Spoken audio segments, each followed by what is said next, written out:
Tonight we're going to talk about what happened after the Black Death ended, and trust me, this isn't your typical history lesson. We're talking about one of the most dramatic transformations in human history, when Europe literally had to rebuild itself from the ground up. Oh, and if you're enjoying these stories, I'd really appreciate a like or subscribe. Super curious where you're all listening from, so drop a comment with your location and what time it is there. Always blows my mind how people are falling asleep to this all over the world. Alright, find that cozy spot, take a nice slow breath, and just let your body sink into whatever you're lying on. We're heading back to 1453, and trust me, you're going to be real grateful for that mattress by the time we're done. So, congratulations! You just woke up in England, 35 years after the Black Death swept through Europe like nothing anyone had ever seen before. The good news? You survived. The bad news? Well, let's just say the world you knew is gone. You open your eyes, and the first thing that hits you isn't what you see, it's what you don't hear. No morning bustle from the village square, no children playing in the streets, no hammering from the blacksmith's shop, just silence. That heavy, unnatural quiet that settles over places where too many people used to live. Your muscles ache as you stretch. That deep tiredness that comes from working harder than your body wants to. But these days, everyone who's left works harder than they should. There's no choice. You roll over, feeling the rough straw mattress beneath you. At least you have a mattress now. Before the plague, serfs like you slept on bare ground with maybe some rags for warmth. But now, well, when half the population dies, suddenly there's a lot more stuff to go around. Strange how that works, isn't it?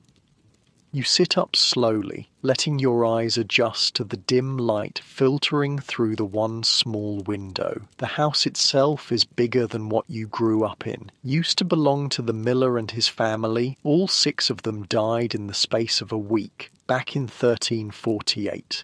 Their bodies were buried in the churchyard. Along with so many others, they had to dig mass graves. These days, you try not to think about that too much. The floorboards creak under your feet, actual wooden floors, not just packed dirt. You inherited more than just a house when the plague finished its work. There's a chest in the corner with clothes that actually fit, a proper cooking pot hanging over the fireplace, even a pewter cup, which used to be something only wealthy merchants could afford. Funny thing about catastrophes. They have a way of redistributing wealth, just not in any way you'd ever want. You pull on your tunic, wool, instead of the rough hemp you wore before. It's a good feeling, warm against your skin, but there's always that little voice in the back of your head reminding you that this tunic used to belong to someone who died choking on their own blood. You try not to think about that either. Outside, your breath makes little clouds in the morning air. September in England has always been cold, but somehow it feels colder now. Maybe it's just because there are fewer people to warm the world with their presence. Or maybe, when you've seen as much death as everyone has, everything feels a little colder. The village of Little Wickham looks like a mouth with half its teeth knocked out. Houses stand empty, their doors hanging open like slack jaws, gardens grown wild, fences falling down. In the distance you can see fields that should be golden with grain, but instead they're brown and barren. No one left to harvest them. Before the plague, this village had maybe 200 people. Now, maybe 60, on a good day. Your stomach growls. sharp and insistent. That's the thing they don't tell you about surviving disasters. You still get hungry. Life goes on, even when it feels like it shouldn't. You walk toward the village centre, past the well where people used to gather and gossip. The wooden bucket hangs there, rope frayed and water level low. Maintenance is, well, everything's about maintenance now. There just aren't enough hands to keep things running the way they used to. The baker's shop is still closed, has been for 3 years now. Thomas the baker died, along with his wife and 2 sons. His apprentice tried to keep things going for a while, but bread making isn't something you just pick up. The few loaves he managed to make were, let's just say they were dense enough to use as building materials. These days, people bake their own bread, or try to. Turns out, a lot of knowledge died with the plague. All those little skills that people pass down from parent to child, gone, just gone. You can smell wood smoke drifting from the direction of the manor house. Lord Edmund's place. He survived, though just barely, lost his wife, his 3 children, most of his household staff. Now it's just him, his remaining steward, and maybe a dozen servants, where there used to be 50. Poor bastard actually has to do some of his own work now. Can you imagine?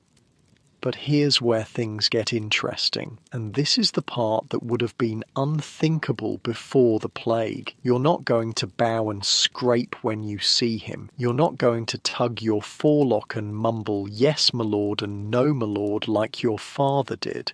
Because Lord Edmund needs you, more than you need him. See, when half the population dies, suddenly the people who are left become very, very valuable. Supply and demand, medieval style. Your feet crunch on the frost-covered grass as you make your way toward the manor. Today's the day you're going to ask for more money. 3 months ago, you would have been whipped for even thinking such a thing, but 3 months ago, Lord Edmund had other options. He doesn't anymore. The manor house looms ahead. Stone walls that used to seem so imposing, now they just look like expensive walls around an increasingly empty house. Most of the windows are shuttered. No point heating rooms nobody uses. You rap on the heavy wooden door. 3 sharp knocks that echo in the morning stillness. Footsteps approach, slow and measured. The steward opens the door. Richard, a man who used to have 3 assistants, now he does everything himself. "Morning, Thomas," he says. His voice carries that particular weariness that everyone has now. The exhaustion of people trying to do too much with too little. "Morning, Richard. Need to speak with his lordship." Richard raises an eyebrow. "Before the plague?" Peasants didn't just demand audiences with lords, but these aren't before the plague times. "He's in the solar. I'll let him know you're here." You wait in the great hall, and even here you can see how much has changed. The tapestries are dusty. There's no one left to maintain them properly. The long tables where dozens of people used to eat, most of them pushed against the walls and covered with cloth. Lord Edmund appears at the top of the stairs. He's smaller than you remember, thinner. The plague didn't kill him, but it aged him 20 years in 5. His clothes are fine, but they hang loose on his frame. Even the rich don't eat as well as they used to. "Thomas," he says, coming down the stairs with careful dignity. "Richard says you wanted to speak with me." "Aye, my lord, about my wages."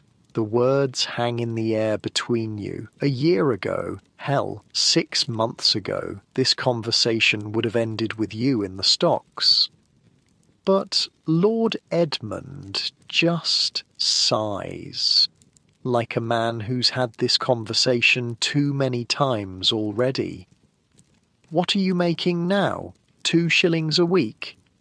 Aye, but John over in Great Wickham, he's getting 3 shillings for the same work, and they're throwing in an extra measure of grain. Lord Edmund's jaw tightens. John's always been... He stops himself, takes a breath. What exactly are you asking for? 3 shillings, and I want Sundays off, proper off, not just morning service and then back to work.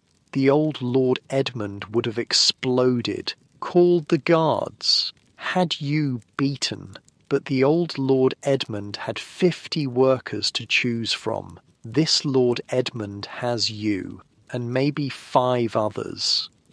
He looks out the window at his fields, brown stubble where golden grain should be waving, fields that need to be ploughed for winter wheat, work that has to be done, and not enough people to do it. 2 shillings and 6 pence, he says finally, and Sunday afternoons off.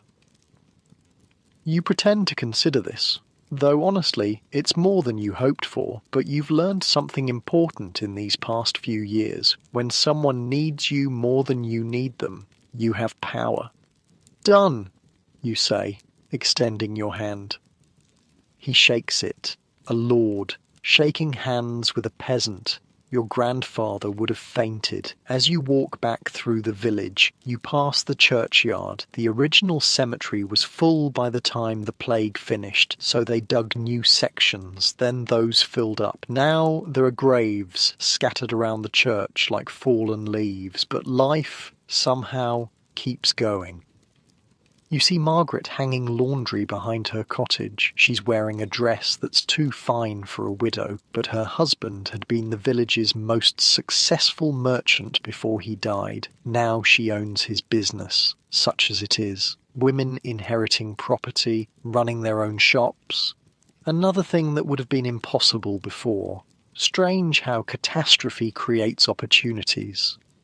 She waves at you, and you wave back. Maybe later, when the work's done, you'll stop by, share some ale, talk about how things used to be, and maybe, if you're both in the right mood, you'll talk about how things might be, because that's the thing nobody tells you about surviving disasters. Eventually, you start thinking about the future again. Your stomach rumbles once more, reminding you that survival still requires the basics. Food, shelter, work. But as you head toward your own fields, the ones you're renting now that you can afford it, you're thinking about more than just getting by. You're thinking about getting ahead. The walk to your fields takes you past the old grain mill. The wheel still turns, but slowly. There's not enough grain to keep it busy. Before the plague, this mill ran from dawn to dusk during harvest season. No? Maybe 2 or 3 hours a day. Ooh. But that's changing too, slowly, because the people who survived, they're eating better, working less, demanding more. And when people have more money in their pockets, they buy more grain, more meat, more of everything. It's like watching a broken machine slowly start to work again. But differently, better in some ways.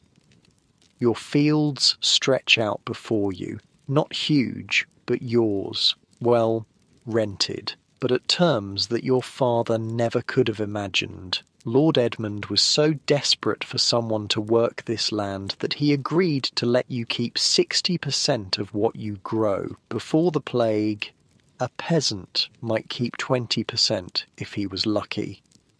The soil is dark and rich, ready for winter planting. You run it through your fingers, feeling the potential there. This land could feed a family, with enough left over to sell at market, maybe even enough to buy that piece of property down by the river that's been sitting empty since the Hartwell family died. Because here's what nobody expected when the plague finished killing people. It left behind a world with abundant land and scarce workers.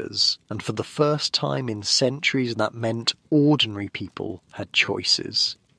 You spend the morning breaking ground for winter wheat, the wooden plough cutting clean furrows in the earth. It's good work, honest work, but it's also chosen work. You're here because you want to be, not because some lord commanded it. That makes all the difference. Around midday, you stop for bread and ale. The bread's your own, made from grain you grew yourself. It's dense, a little burned on one side, but it's yours, and that makes it taste better than any bread some baker ever made. As you eat, you watch smoke rising from chimneys around the village. Fewer chimneys than before, but the ones that are lit burn brighter. People heat their homes better now, eat heartier meals, wear warmer clothes. The plague took everything, but it also left everything behind. For the survivors, you finish your meal and get back to work. The afternoon sun is warm on your shoulders as you guide the plough through another furrow. In the distance, you can hear Margaret's children playing. They're some of the few children left in the village, and their laughter carries farther now that there's less noise to compete with. It's a lonely sound, but not entirely sad, because those children, they're growing up in a world where a peasant can negotiate with a lord, where a widow can run a business, where someone born in a one-room hovel can end up farming their own fields. That's worth something, isn't it? As the sun starts to sink toward the horizon, you clean your tools and head home to a house that's bigger than where you grew up, home to a supper that'll be better than what your parents ever ate, home to a life that while born from tragedy, is undeniably better than what came before. Tomorrow, you'll plant more wheat. Next week, you'll probably have another conversation with Lord Edmund about wages or working conditions. Next month, maybe you'll make an offer on that property by the river. Because the world ended, and then it began again. Different, smaller in some ways, but somehow bigger in others. And as you settle into bed, pulling warm wool blankets up to your chin, you think about your children, the ones you might have someday. They'll grow up in a world where people like you, people who work with their hands and sweat for their bread, actually have a say in how things go. That's not nothing. That's everything, really. Your eyes grow heavy as the village settles into its quiet evening rhythm. Fewer voices than there used to be, but somehow the ones that remain carry more weight. The Black Death took everything, but what it left behind was possibility. Word spreads fast in small villages, especially when it's bad news for the people in charge. By autumn, 3 other peasants in Little Wickham have demanded raises and gotten them. Margaret's hired 2 of her neighbours to help with the merchant business, paying them wages that would have seemed impossible just a few years back. But here's where things get complicated. King Edward's court down in London has been hearing stories about peasants getting uppity, stories about lords paying outrageous wages, stories about the natural order of things getting turned upside down. And the king, well, he's not happy. You hear about it first from a travelling tinker who stops by the village in late October, his cart's loaded with pots and pans, but more importantly, he's loaded with news from the wider world. Parliament's passed a new law, he tells you as you examine a copper pot. Statute of Labourers, they're calling it.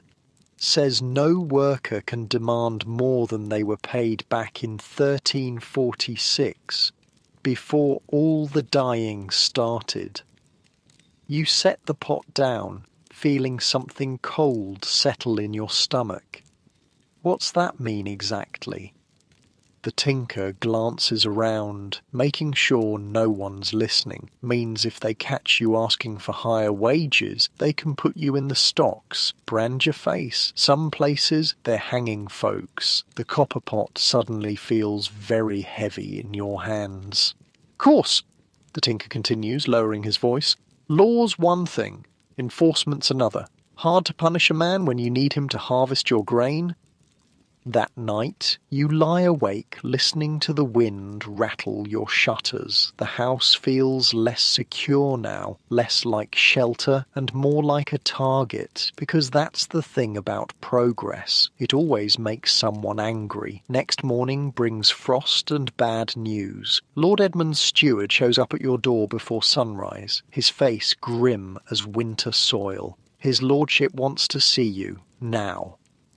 The walk to the manor feels different this time, longer, more ominous. The stones under your feet seem to whisper warnings, and your breath comes out in sharp puffs that disappear too quickly in the cold air. Lord Edmund's waiting in the great hall, but he's not alone. 2 men in the king's colours stand beside him, their swords hanging heavy at their sides. Royal commissioners, sent to make sure the new law gets followed. Thomas, Lord Edmund says, his voice carefully neutral, I'm afraid we need to renegotiate our arrangement. One of the commissioners steps forward. He's young, maybe 25, with the kind of soft hands that have never held a plough. By order of King Edward, all wages are hereby returned to their levels of 1346, 2 shillings per week, no more. Your heart pounds, but you keep your voice steady. And if I refuse? The commissioner's hand moves to his sword hilt. Then you'll find yourself explaining your refusal to the king's justice. We have stock set up in the village square, and brands heating in the forge. You look at Lord Edmund, searching his face for some sign of support, but he won't meet your eyes. Whatever power you thought you had, it's gone. Just like that. I understand, you say finally, because what else can you say? But as you walk back through the village, you notice something. The other peasants are gathered around the well. Voices low but urgent. Margaret's there too, along with several farmers from neighbouring villages. Word travels fast, and resistance travels faster. They can't just take it back, someone's saying. We're the ones doing the work. We're the ones they need. King or no king, adds another voice. Dead men can't plant grain. You join the circle, feeling the tension crackling like lightning before a storm. These are people who've tasted freedom, and they're not eager to give it up. What are you thinking? You ask. Margaret speaks up, her voice carrying an edge you've never heard before. We're thinking maybe it's time the king learned who really keeps this country running. That afternoon, you're working your fields when you see the smoke, 3 columns of it, rising from the direction of Great Wickham, then more from Little Thornton and Wickfield. By evening, the horizon is dotted with orange glows against the darkening sky. Granaries, tax records, manor house outbuildings, nothing that would actually hurt anyone, but everything that would send a message. The revolution has begun. It starts small, like most revolutions do. A tax collector here, a royal commissioner there, finding themselves suddenly unwelcome in villages where they used to command respect. Sometimes it's just cold shoulders and empty houses. Sometimes it's stones thrown from behind hedges. But by winter, it's spreading. You hear stories from travelling merchants, when any merchants are brave enough to travel, peasants in Kent marching on royal castles, workers in Essex refusing to harvest grain for lords who won't pay fair wages, entire villages in Yorkshire simply disappearing, people packing up everything they own and moving to places where they can get better treatment. And the amazing thing, the lords can't stop them. Because stopping a few troublemakers is one thing. Stopping half your remaining workforce is economic suicide. Lord Edmund tries threats first, then bargaining, then something that would have been unthinkable before, begging. "Look," he says during another awkward meeting in the Great Hall, "I know the commissioners said 2 shillings, but what if we called it 2 shillings plus expenses, food allowances, extra grain rations?" You pretend to consider this, though really you're just enjoying watching a lord squirm. What kind of food allowances? Well, meat twice a week, good bread, ale with dinner. And housing? You can keep the house you're in now. No rent. It's not everything you had before, but it's something, and more importantly, it proves that laws are just words on parchment when reality doesn't cooperate. You shake his hand again, and this time his grip is desperate. Winter settles over the village like a heavy blanket, but it's a restless kind of quiet. Letters arrive at the manor with increasing frequency, carried by nervous messengers who don't stay long, reports from other parts of the kingdom, most of them bad news for anyone wearing a crown. The thing is, when you kill half the population, you don't just lose workers, you lose the social fabric that held everything together, the unquestioned authority, the ancient assumptions about who belongs where, and once people start questioning those assumptions, well, it's hard to get them to stop. Spring brings news of larger uprisings. Not just local disputes over wages, but organised rebellions with leaders and demands and actual armies. Peasants who've decided they're tired of being peasants. The name everyone's talking about is Wat Tyler, a man from Kent who's apparently decided that the king's commissioners can go to hell, along with the king himself. They say he's got 10,000 men, Margaret tells you as you help repair her roof. All of them armed, all of them angry.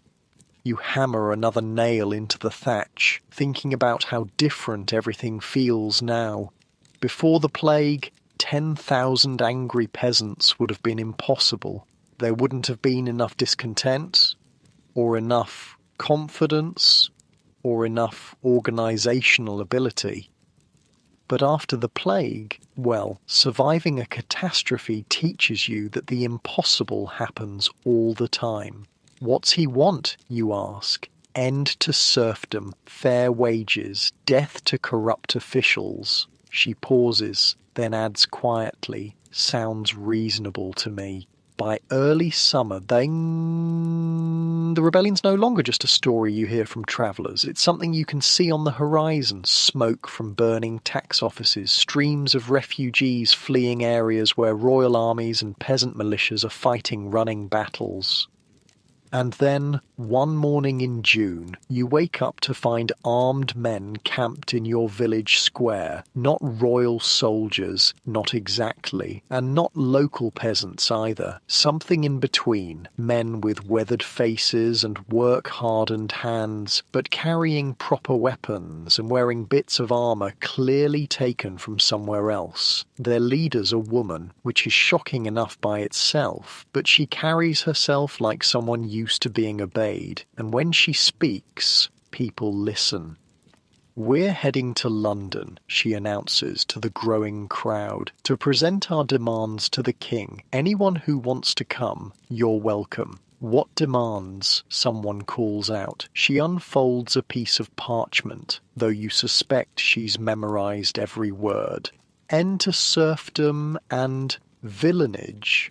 Fair wages for all workers. Abolition of poll taxes, punishment for corrupt officials who've grown fat while honest people starve." The crowd murmurs, weighing the risks, because joining a rebellion is serious business. People get hanged for rebellion. But then again, People have been getting hanged just for asking for fair wages.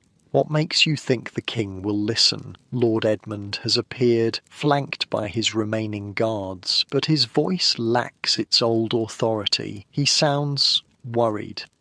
The woman looks at him with something that might be pity. Your lordship, with respect, the king doesn't have much choice. Half his tax collectors are dead or fled. His armies are stretched thin, fighting uprisings from here to Scotland, and winter's coming. If he wants grain harvested and bread baked and roads maintained, he needs us more than we need him. She's right, and everyone knows it. That evening, as the rebels make camp in the common pasture, you find yourself thinking about choices, about the life you've built since the plague, and whether it's worth risking for the chance at something better. Margaret's already decided. She sold her business to a cousin, packed everything she owns into a wagon, and volunteered to help organise supplies for the march to London. "You coming?" she asks, as you help load her belongings. You look around the village, at the house you've called home, at the fields you've been working, at the life you've slowly, carefully constructed from the ruins of the old world. It's a good life, better than anything your parents could have imagined. But it's also a life that depends on the goodwill of people who would take it away in a heartbeat if they could. "Yeah," you say finally, "I'm coming."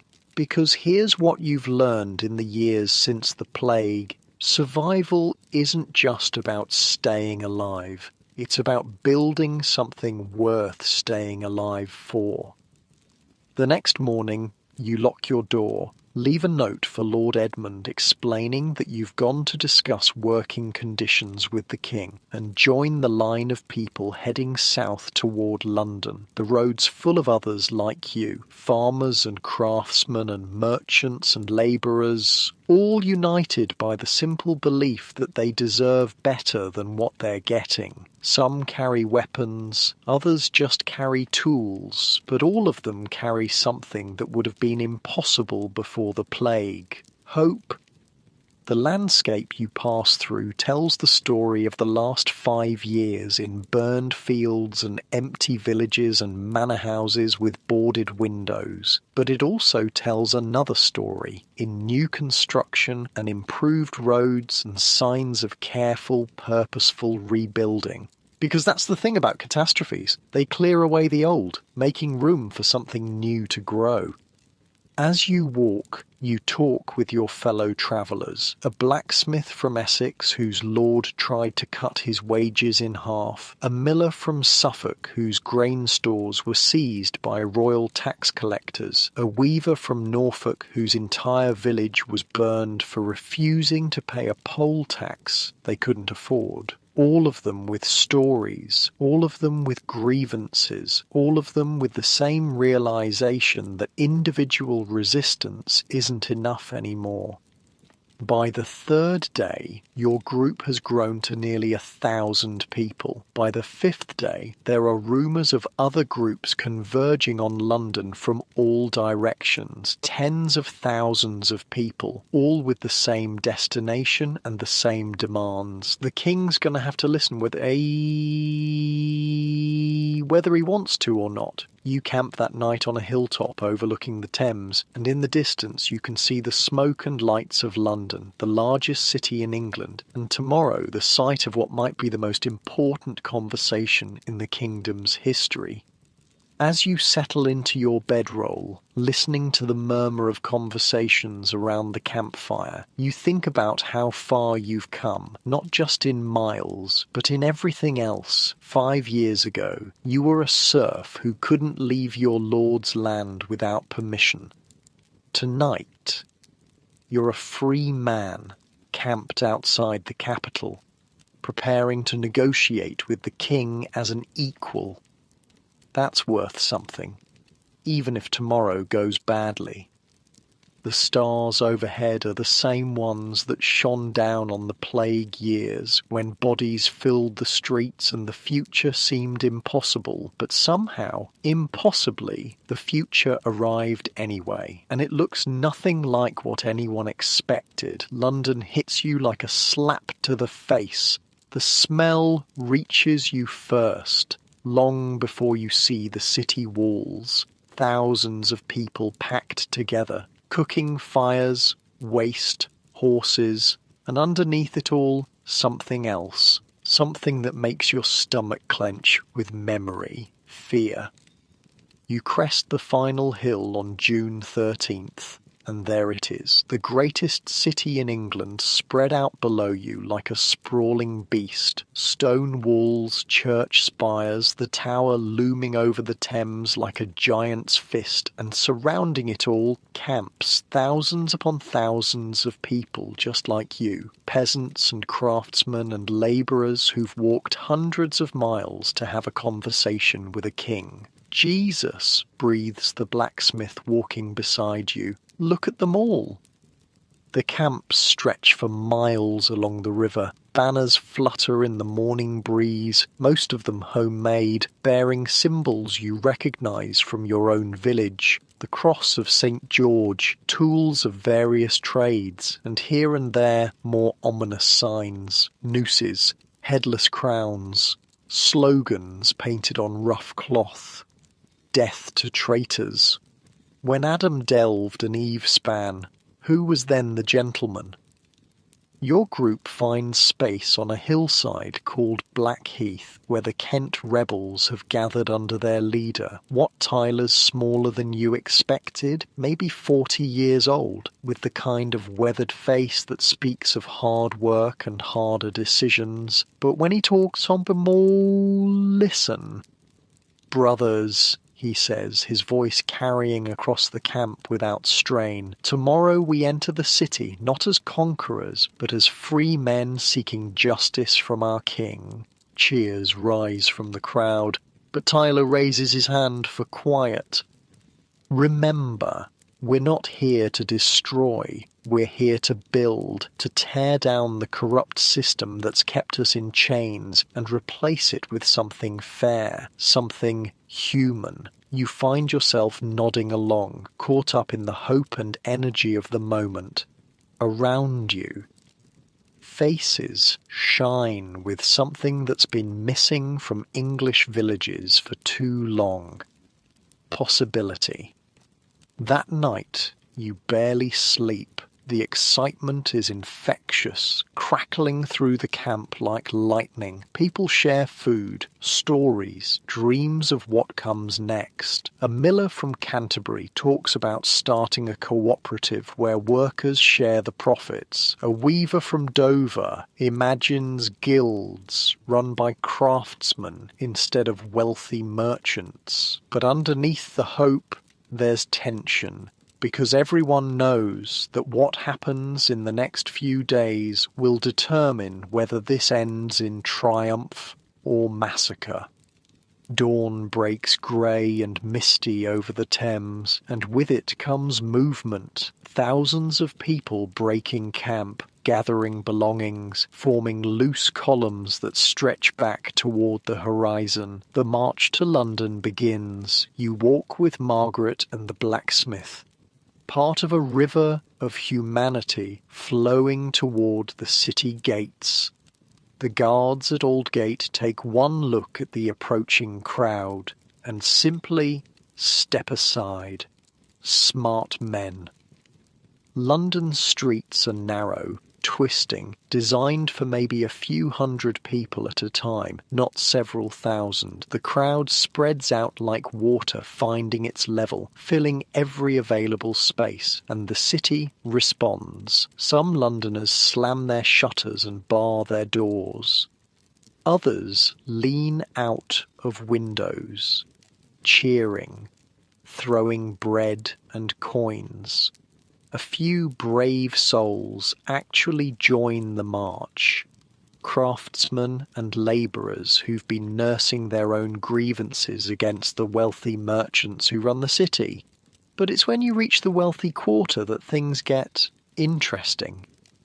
The houses here are different, larger, built of stone instead of timber, with courtyards and gardens and all the signs of lives lived in comfort while others struggled. Someone throws a stone. You're not sure who, but suddenly the air's full of them. Windows shatter, doors splinter, and the crowd. The crowd tastes blood. The Savoy Palace.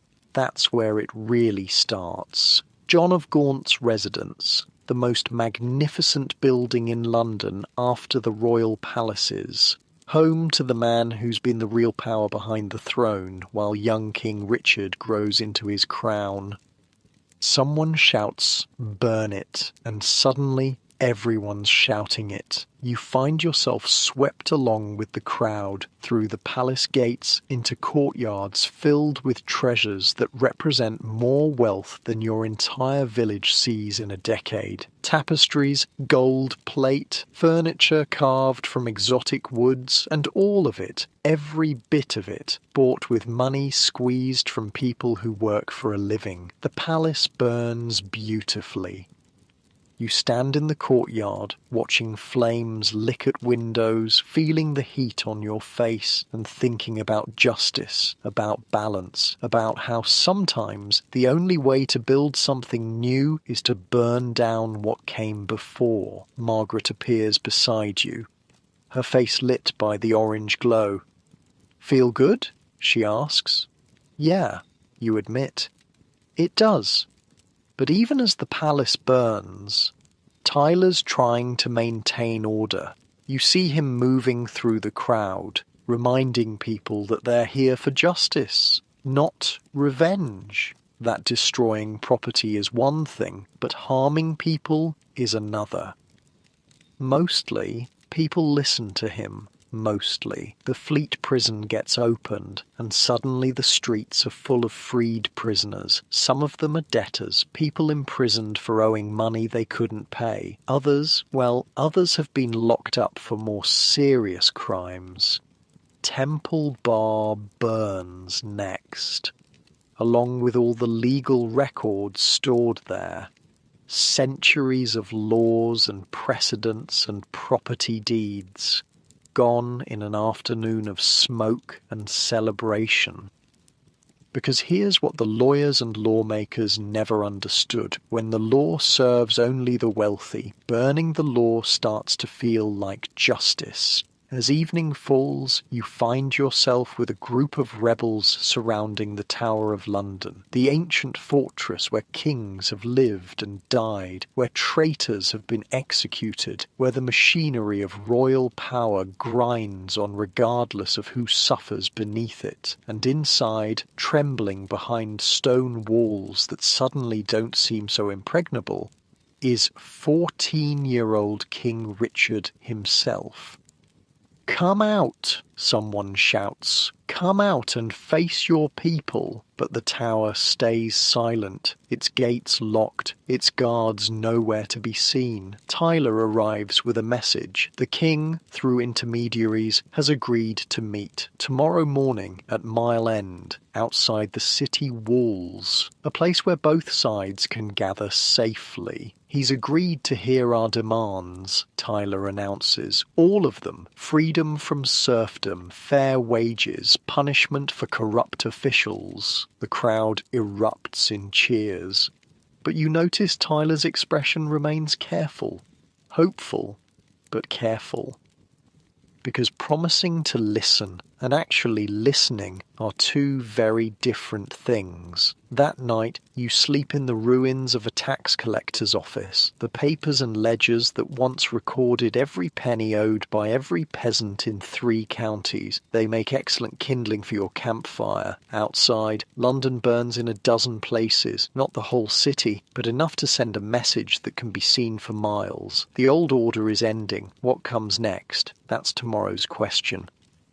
Morning arrives with the sound of trumpets, royal trumpets, calling from the direction of Mile End. King Richard, apparently, is ready to talk. The march out of the city is different from the march in, more organised, more purposeful. Tyler's managed to impose something like discipline on the crowd, arranging them in rough columns with representatives from different regions. You walk with the Essex group, maybe 2,000 strong, carrying banners that list your specific grievances.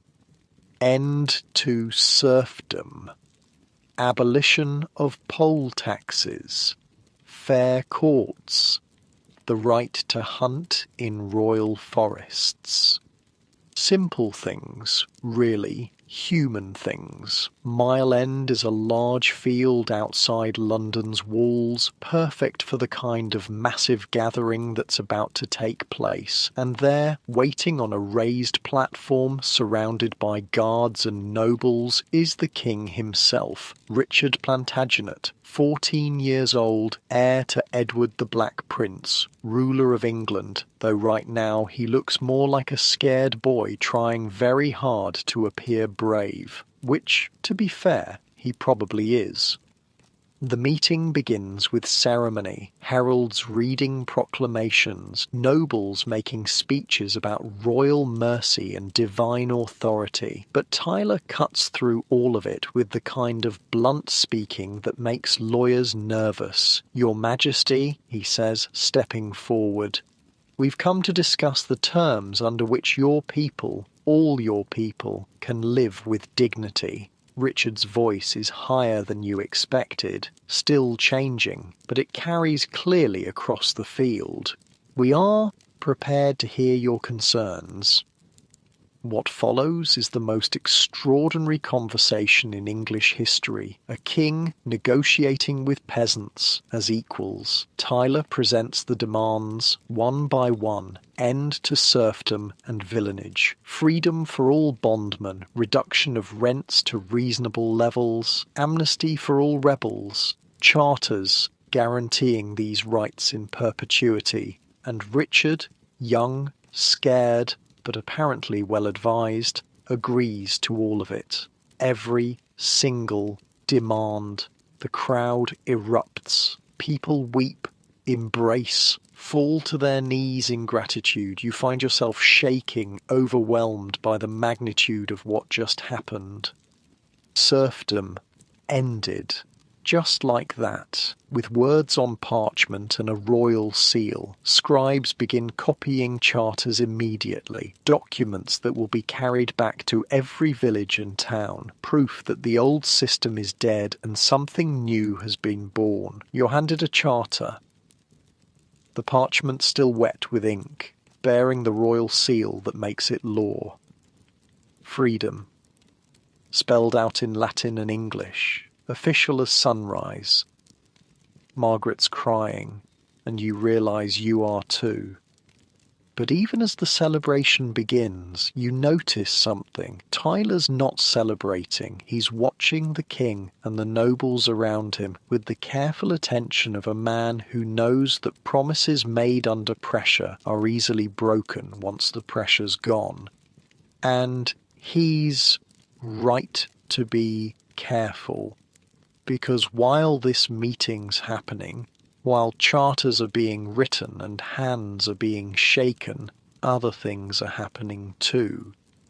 A group of rebels, frustrated by the slow pace of negotiation, has decided to take more direct action. They've stormed the Tower of London, overwhelming the guards, searching for the men they hold responsible for years of oppression. Simon Sudbury, Archbishop of Canterbury and Chancellor of England, the man who blessed the poll taxes and defended the old system. Robert Hales, Treasurer of England, the man who collected those taxes and filled the royal coffers while peasants starved.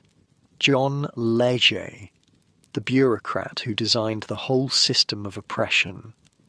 They find all three, drag them from their hiding places, and execute them on Tower Hill. The news reaches Mile End just as the charter ceremony is ending, carried by a breathless messenger who can barely get the words out. The tower's taken. The traitors are dead. Sudbury's head's on a spike. the celebration turns darker, more urgent, because this changes everything. There's no going back now, no pretending this was just a peaceful petition for redress of grievances. This is revolution, complete and bloody. Richard's face goes white, but to his credit, he doesn't flee. Instead, he asks for another meeting, tomorrow, at Smithfield, to discuss additional concerns. Tyler agrees, though you can see the calculation in his eyes. He knows the game has changed, knows that executing royal officials makes this a different kind of negotiation entirely. That night, camped again outside London, the mood is strange, jubilant and terrified in equal measure, because everyone understands that they've crossed a line. There's no peaceful resolution anymore. Either the rebellion succeeds completely or it fails catastrophically. No middle ground. You lie awake, listening to the murmur of conversations around the camp, thinking about the charter folded carefully in your pack, freedom, written in royal ink on royal parchment, but also thinking about the heads on pikes at the tower, and what they mean for anyone who's taken part in putting them there. Tomorrow's meeting at Smithfield will determine whether you go home as free men or whether you die as traitors, and honestly, you're not sure which is more likely. The stars overhead are the same ones that shone down on your village back when this all started with a simple request for fair wages, but somehow, impossibly, that simple request has become something much larger, a demand that England itself change or burn in the attempt. Either way, there's no going back to the way things were. The old world died with the plague, and tomorrow you'll find out whether the new world gets to live. Smithfield feels different. Where Mile End had been open, welcoming, a place where equals could meet and talk, Smithfield feels like a trap. It's smaller, more enclosed, with too many places for armed men to hide. You notice these things now, after a week of revolution. Your eyes have learned to see threats, to calculate distances to exits, to recognize the difference between a nervous guard and a dangerous one. The king arrives with more soldiers this time, a lot more. They ring the field in neat formations, supposedly for protection, but you can't shake the feeling they're there for a different kind of protection entirely. Richard looks different too, less like a scared boy, more like someone who spent the night getting advice from people who know how to deal with troublesome peasants. Wat Tyler steps forward, and you can see the tension in his shoulders. He knows this isn't going to go like yesterday's meeting, but he's committed now, too far in to back down.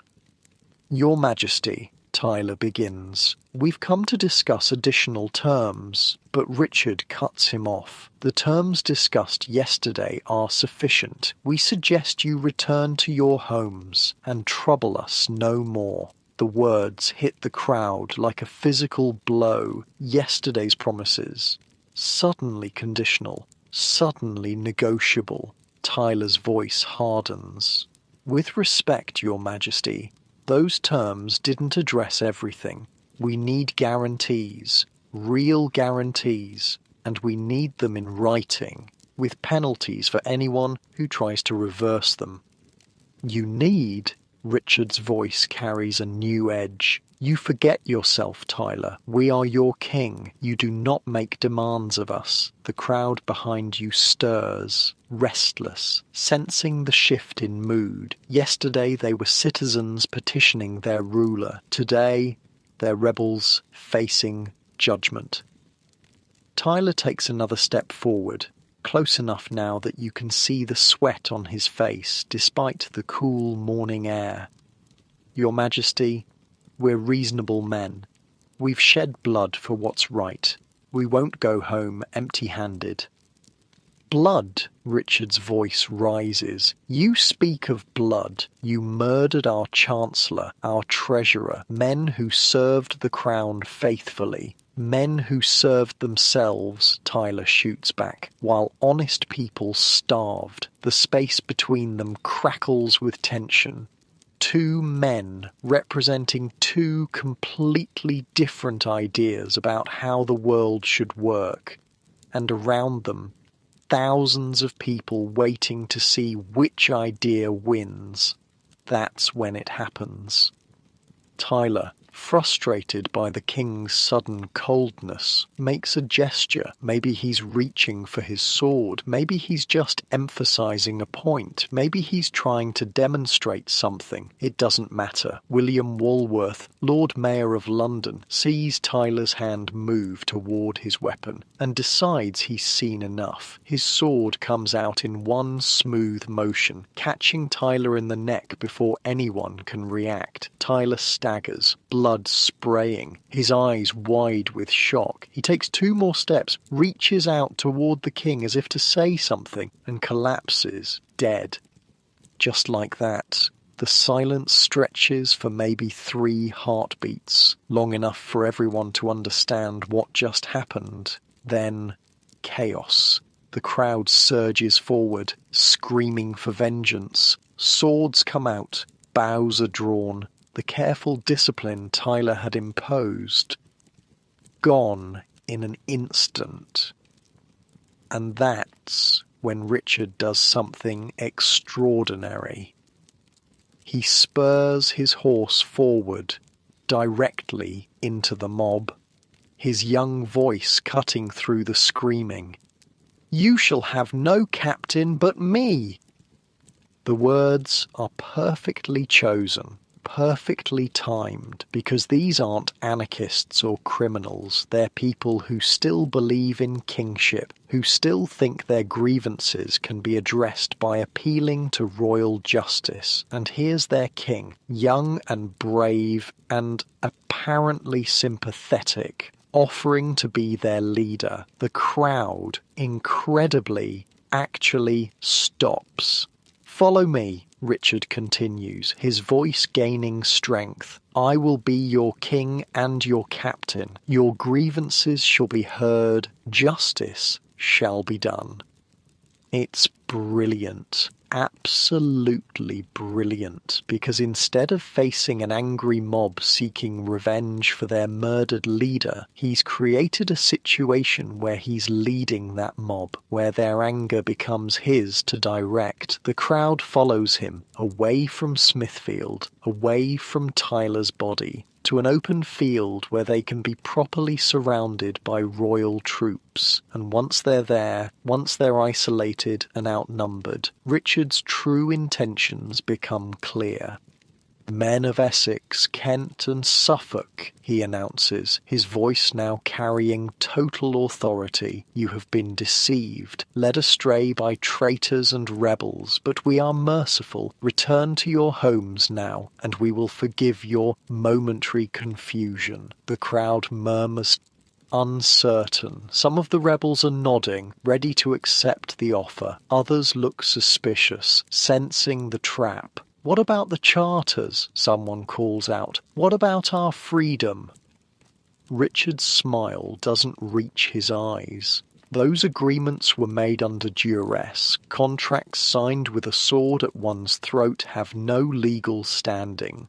And there it is. The betrayal, complete and final. You feel something cold settle in your stomach as the full magnitude of the situation becomes clear. There's no going home as free men. There's no peaceful resolution. There's only whatever comes next. Some of the rebels break and run immediately, scattering toward the edges of the field. Others try to maintain formation, to negotiate, to salvage something from the wreckage. but the royal troops are already moving, surrounding groups of rebels, separating leaders from followers, beginning the systematic process of turning a political uprising into a criminal conspiracy. You grab Margaret's hand. We need to go, now. What about the others? The others are finished. We stay. We're finished too. You slip away during the confusion, moving toward the edge of the field where the encirclement isn't quite complete yet. Behind you, you can hear shouting, the clash of weapons, the sound of a revolution dying in real time. The journey home takes 2 weeks. 2 weeks of travelling at night, hiding during the day, avoiding main roads where royal patrols might be hunting for rebels. The countryside tells the story of the crackdown, smoke rising from villages that supported the rebellion, bodies hanging from trees along major roads, burned farmhouses belonging to families whose men marched to London. King Richard, it turns out, is very good at holding grudges. You reach Little Wickham on a grey morning in early July and find a village transformed. Royal commissioners have been through, asking questions, taking names, making lists. Lord Edmund greets you at the manor house, but not with relief, with cold calculation. "Thomas," he says, looking you up and down like he's evaluating livestock, "I hear you've been travelling." "Aye, my lord, just visiting family." "Family in London, was it?" The question hangs in the air between you, because everyone knows where you've been, everyone knows what you've done. The only question is whether Lord Edmund intends to do anything about it. "I've been asked," he continues slowly, "to provide names of men from this village who might have participated in recent disturbances." Your mouth goes dry. And I've told them that my workers were here the entire time, helping with the harvest, far too busy to go gallivanting off to London. Relief floods through you, but it comes with a price tag attached. "Of course," Lord Edmund adds, "busy workers deserve appropriate compensation. I'm thinking 18 pence a week. No more requests for raises, no more negotiations. Take it or find yourself explaining to the King's Justice why you happen to be away from the village during the recent unpleasantness. 18 pence, less than you were making before the rebellion, less than you'd negotiated after the plague, but more than nothing, which is what you'll get if you're hanged as a traitor." 18 pence sounds fair, you say, because what choice do you have? The months that follow are quiet. Dangerously quiet. The kind of quiet that comes when people are afraid to talk, afraid to complain, afraid to do anything that might bring unwanted attention. The rebellion's leaders are hunted down systematically. Some are executed publicly, their heads displayed on spikes as warnings. Others simply disappear, their fate left to imagination. The promises made at Mile End, forgotten. The charters guaranteeing freedom declared null and void. The end of serfdom postponed indefinitely. On the surface, it's as if the rebellion never happened.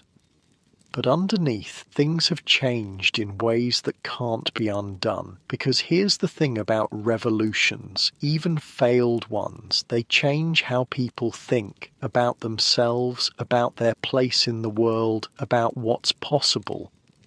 You work Lord Edmund's fields, but you don't work them the same way. There's a sullenness to it now, a resentment that wasn't there before. You do what's required, but no more. And when opportunities arise to cause small problems, equipment that breaks at inconvenient times, grain that somehow gets spilled, work that takes longer than it should, well, accidents happen. Other villages are experiencing similar accidents. Productivity drops across the kingdom. not dramatically but enough to be noticed, enough to matter. And the royal treasury, despite the crackdown, continues to struggle because dead peasants don't pay taxes, fled workers don't harvest grain, and sullen, resentful labourers don't work as hard as motivated ones. Winter brings news from London. Parliament's abandoned attempts to collect poll taxes, too expensive to enforce, too dangerous to pursue. The rebellion failed, but its central demand, the thing that started all the trouble, has quietly been achieved. Small victories. By spring, subtle changes are spreading through the kingdom. Lords are offering better terms to keep workers from fleeing. The church is preaching less about obedience and more about justice. Merchants are hiring workers at wages that would have been unthinkable just a few years back. Not because anyone changed their minds about the natural order of things, but because the natural order, after the plague, after the rebellion, simply doesn't work anymore. Margaret's doing well. She's opened a new shop in the next village over, buying and selling goods for travellers. Business is good, partly because she's smart, partly because she's one of the few people left with enough capital to take advantage of opportunities. Funny how things work out, she says one evening as you share ale by her fireplace. All that fighting, all that dying, and in the end, we got most of what we wanted anyway. Did we? Look around. You're paying lower rent than before the rebellion. I'm running my own business. The poll tax is gone. Lords are competing for workers instead of the other way around. She's right, in a way. The rebellion failed, but the world it was fighting for? That world arrived anyway. Slowly, quietly, through 1,000 small adjustments and compromises, because that's how real change usually happens, not through grand gestures and dramatic confrontations, but through the steady, persistent pressure of people who refuse to accept the unacceptable. You think about Wat Tyler sometimes, lying in the dirt at Smithfield, blood pooling around his head. He died for nothing and everything. The immediate cause was lost, but the deeper cause, the thing he was really fighting for, that survived. Freedom isn't just a word on parchment, it's a way of thinking, a refusal to accept that some people matter more than others just because of where they were born, and once that idea gets loose in the world, it's very hard to put back in the bottle. Outside Margaret's window, you can see lights in houses across the village, people living their lives, making their choices, building their futures, not as serfs or bondmen, but as free people who happen to be poor. That's not nothing, that's actually everything. The plague took half the population of Europe. The rebellion that followed took hundreds more lives.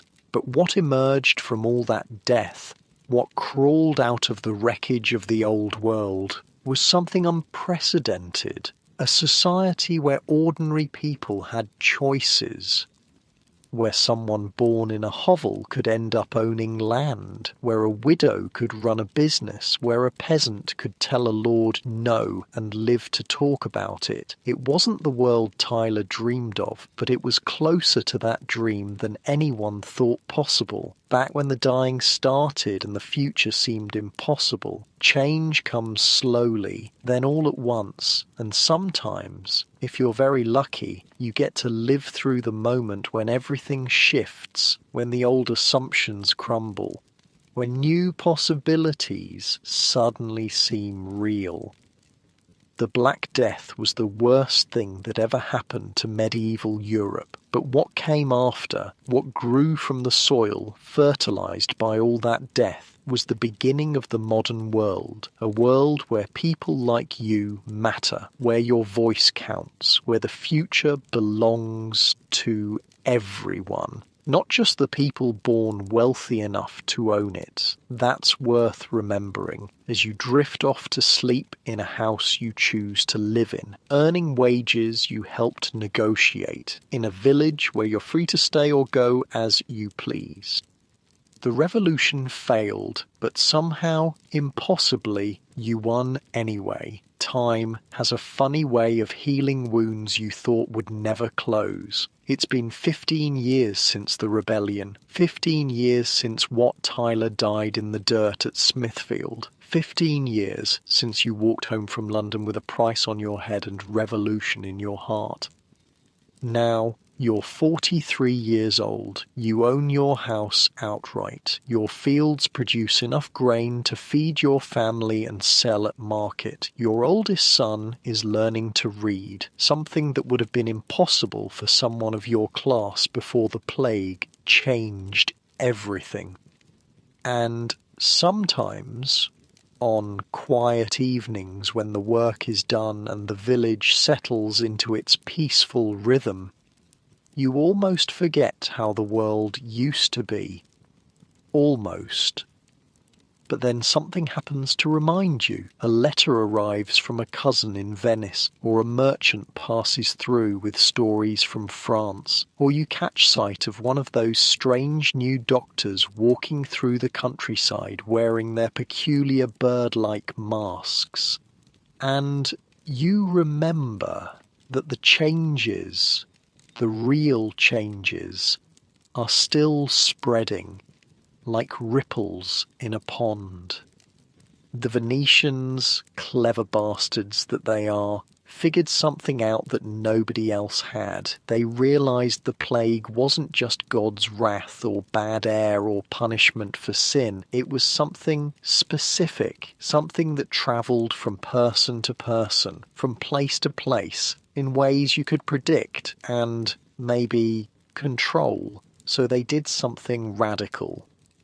They built hospitals, not for treating people. There still wasn't much anyone could do for someone with the plague, but for keeping sick people away from healthy ones. Islands in their lagoon, dedicated entirely to isolation and quarantine. Quarantainer, 40 days. That's how long they figured it took to know whether someone was going to live or die. The idea spread slowly at first, then faster as people realized it actually worked. Florence built lazarettos, Milan created quarantine houses, cities across Europe started treating disease like something you could fight instead of just endure. It was revolutionary in its own quiet way, because it meant people weren't just helpless victims anymore. They could take action, make choices, protect themselves and their families through knowledge and planning instead of prayer and hope. That changes how you think about everything. Your youngest daughter, born 5 years after the rebellion, has grown up in a world where diseases have causes, where doctors wear special clothes and carry medicines that sometimes actually work, where the arrival of plague in a neighbouring city means quarantine and precautions. Not just resignation to God's will, she expects the world to make sense, expects problems to have solutions, expects authority figures to justify their decisions instead of just demanding obedience. That's not how children thought before the plague, before the rebellion, before everything changed. Margaret's grandson is apprenticed to a painter now, not just any painter, but one of those new artists who've been emerging from the Italian cities, people who paint what they actually see instead of what religious authorities tell them they should see. It started with the plague, all this new thinking. When you've watched half your neighbours die for no reason, anyone can explain. when you've seen the most pious people suffer alongside the worst sinners, when you've buried children who never hurt anyone, well, it makes you question some assumptions about divine justice, about the natural order, about whether the people in charge actually know what they're talking about. The painters, the writers, the scholars, they're asking different questions now. Instead of, what does the church say about this? They're asking, what do we actually see? What can we prove? What makes sense? It's dangerous thinking, revolutionary thinking, and it's spreading. You see it in small ways, daily ways. The village priest still gives sermons about obedience and accepting your station in life, but fewer people nod along. More folks ask awkward questions about why God would let good people suffer while corrupt officials prosper. The manor house still dominates the landscape, but Lord Edmund spends more time negotiating with workers than commanding them, because he learned the hard way that people who don't want to work for you can usually find someone else who'll treat them better. The royal tax collectors still come around, but they're polite about it now, almost apologetic, because everyone remembers what happened the last time they got too aggressive about collecting money from people who couldn't afford to pay. Power, real power, has shifted in ways that are hard to see but impossible to ignore, from the top down to the bottom, from those who own to those who work, from tradition to innovation. You're seeing the birth of something entirely new, a world where ordinary people matter, where individual lives have value beyond their usefulness to wealthy landowners, where someone born in poverty might die in comfort. Not everyone, of course, not yet, probably not ever, but enough people for it to feel possible. And possibility, once people taste it, is addictive. Your son wants to be a lawyer. Can you imagine a peasant's son arguing cases in court, interpreting law, maybe even writing new laws? Before the plague, before the rebellion, before everything shifted, that would have been unthinkable. Now, well, stranger things have happened. The universities are different too, still exclusive, still expensive, but no longer quite as rigid about who gets to attend. Scholarship students from merchant families, bright young men whose fathers work with their hands instead of inherited wealth. Knowledge, slowly, is becoming less of a monopoly. Books are still rare, still precious, but there are more of them than there used to be. Copying manuscripts is faster now, more efficient, and the topics, they're broader, less focused on religious doctrine, and more interested in practical things, medicine, engineering, astronomy, agriculture, how to actually solve problems instead of just explaining why God allows them to exist. You've learned to read a little yourself. Not much, but enough to puzzle through contracts and legal documents. Enough to know when someone's trying to cheat you with fancy language. Knowledge is power, and power, even a little bit, changes everything. The roads are better maintained now. Not because the king ordered it, but because merchants and travellers demanded it. Because people who can afford to travel want safe, reliable routes. Because local communities realised they could tax road usage and fund improvements themselves. Self-interest, properly organised, turns out to be a powerful force for positive change. Who knew? The markets are livelier too. More goods, more choices, more competition between sellers, which means better prices for buyers, better wages for workers, better opportunities for anyone clever enough to spot them. Margaret's doing very well indeed. Her trading business now spans 3 counties, dealing in everything from grain to metalwork to exotic spices from places you can't pronounce. She employs 12 people, pays them fair wages, and somehow still manages to turn a healthy profit. The secret, she tells you over wine that's considerably better than the ale you used to share, is treating workers like partners instead of property. Happy people work harder. Satisfied customers come back. Honest dealing builds reputations, and reputation builds wealth. Revolutionary thinking. But it works. The village itself has grown, not back to its pre-plague size. That'll probably never happen. But new families have moved in. Younger people looking for opportunities, craftsmen attracted by the prospect of affordable land and lower taxes. New blood, new ideas, new ways of doing things. The church is different too. Father Michael still preaches on Sundays, but his sermons focus more on compassion and community service, less on obedience and eternal damnation. He's learned that people who've survived catastrophe want practical guidance, not threats about theoretical punishment. Plus, he needs the congregation's support more than they need his approval. Empty churches don't collect tithes. Even God's representatives have to adapt to new realities. But perhaps the most remarkable change, the one that would have been impossible to imagine 30 years ago, is how people think about the future. Before the plague, the future was predetermined, fixed. You were born into a station in life and you died in the same station.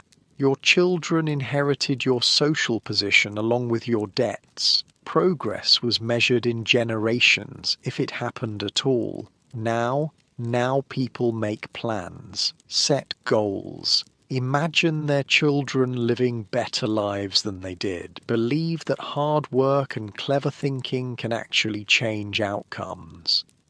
Hope, it turns out, is contagious. Your oldest daughter is married to a blacksmith's son who's saving money to open his own shop. Your middle son works as a clerk for a wool merchant, learning the business, planning to eventually start his own trading company. Your youngest wants to study medicine, to become one of those new doctors who actually heal people instead of just blessing them. 3 children, 3 different paths, all of them leading upward. That's not luck, that's not accident, that's the direct result of living in a world where social mobility, while still difficult, is at least possible. The Black Death created that world, not intentionally, not kindly, but definitively, by killing so many people. It broke the rigid social structures that had kept everyone locked in place for centuries.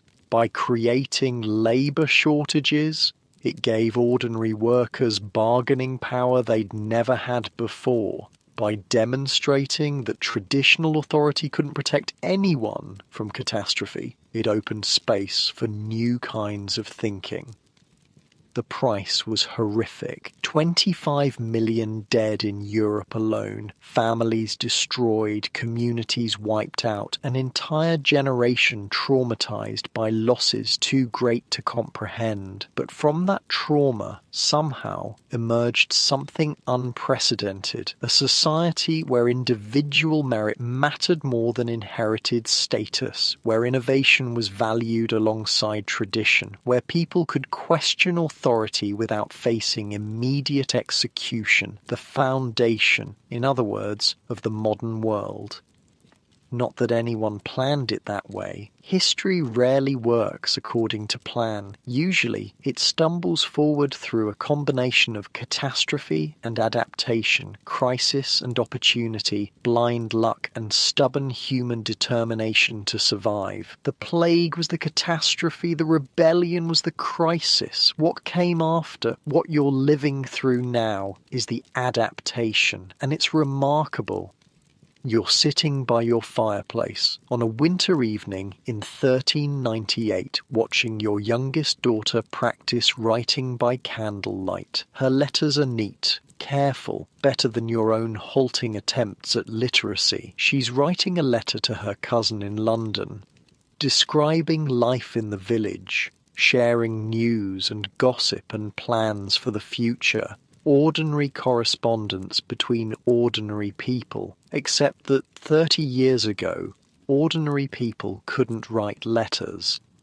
Because they couldn't write, because they had no one to correspond with, because their lives were too narrow and constrained to generate news worth sharing. Now, your daughter's life is full of possibilities. School if she's smart enough, marriage if she finds the right partner, business if she's ambitious enough, travel if she's adventurous enough, freedom not unlimited but real.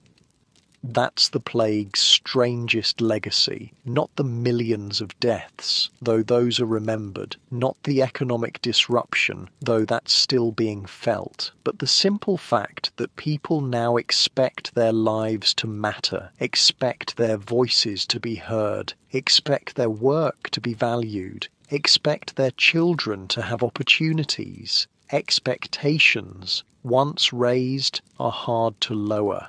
Outside your window, the village sleeps peacefully under a blanket of snow. Smoke rises from chimneys. Dogs bark in the distance. Someone's playing a lute badly but enthusiastically.